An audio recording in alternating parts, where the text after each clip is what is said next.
कि शुक्ला जी ने कितना इंटेग्रल ह्यूमनिज्म पे काम किया है, तो आइए उनसे सुनेंगे इंटेग्रल ह्यूमनिज्म के ऊपर। आदरणीय डॉक्टर शुक्ला जी।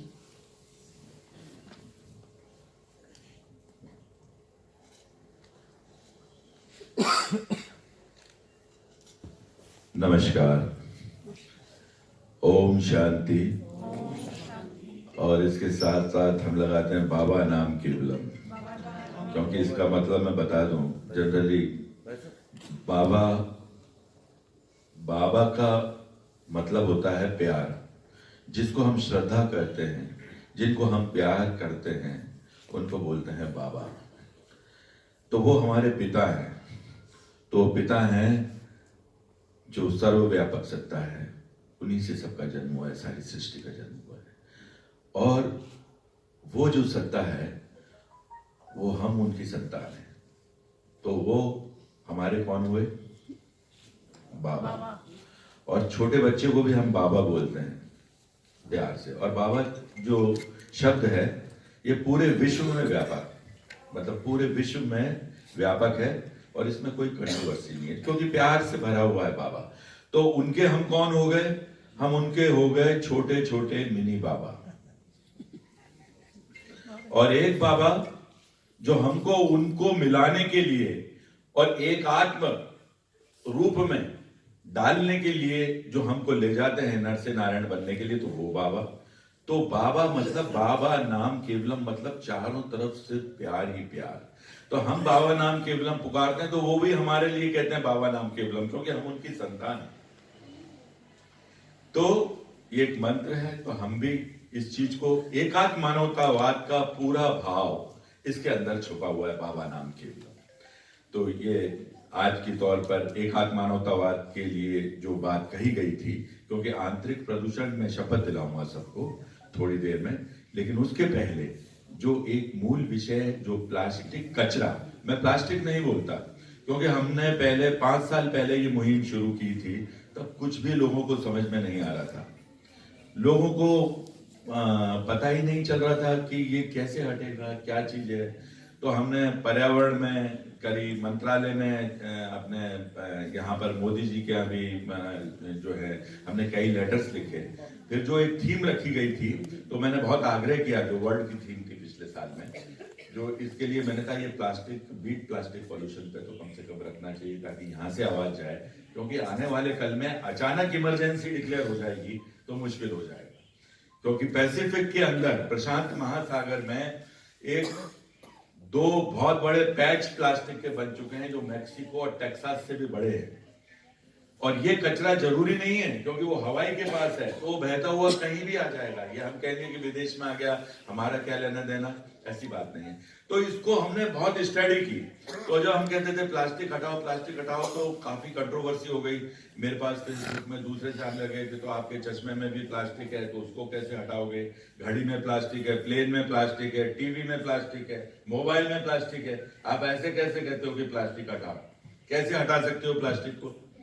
तो मैंने इस बात पे गौर किया कि भाई हम जो बात कर रहे हैं कि हटाएंगे कैसे, तो हमारे तो शब्द गलत हो जाएंगे। तो इसके लिए फिर हमने कहा कि नहीं, जो असली चीज, जो जड़ है, वो जड़ है कचरा। जो कचरा, जो भी चीज का आविष्कार होता है, तो उसकी अंतुष्टि होना बहुत जरूरी है, चाहे वो गॉडमैन हो, चाहे वो मैन मेड हो। यानी कि हमारे द्वारा कृत्रिम चीज है, अगर हम उसका कंफर्ट ले रहे हैं, तो वही चीज हमारे लिए वरदान साबित हुई। प्लास्टिक एक वरदान है, क्योंकि पेट्रोल निकला, पेट्रोल से उसके प्रोडक्ट बनते रहेंगे। लेकिन उसको हम किस तरीके से रिसाइकलिंग करके उसको कचरे के रूप में ना जाने। बहुत सारी ऐसी चीजें, कचरा पेट्रोल का भी बन रहा है, ऑयल का भी बन रहा है, बैटरी के बन रहे हैं, कांच के बन रहे हैं, मतलब, लेकिन उसको हमको हैंडल करना पड़ेगा। और अभी मैं अंटार्कटिका जाके आया हूँ, साउथ पोल में। हमारे साथ 169 थे, हमारे वाइस प्रेसिडेंट हैं डॉक्टर विजय शर्मा जी, और आप इंटरनेशनल मेडिसिन बोर्ड सर्जरी के प्रेसिडेंट हैं आप वहाँ पर। तो हमारे कम से कम 193 डॉक्टर्स थे पूरे वर्ल्ड से, जिसपे हम 12 दिन तक शिप में रहे थे, विस्तृत में ये बताएंगे थोड़ा।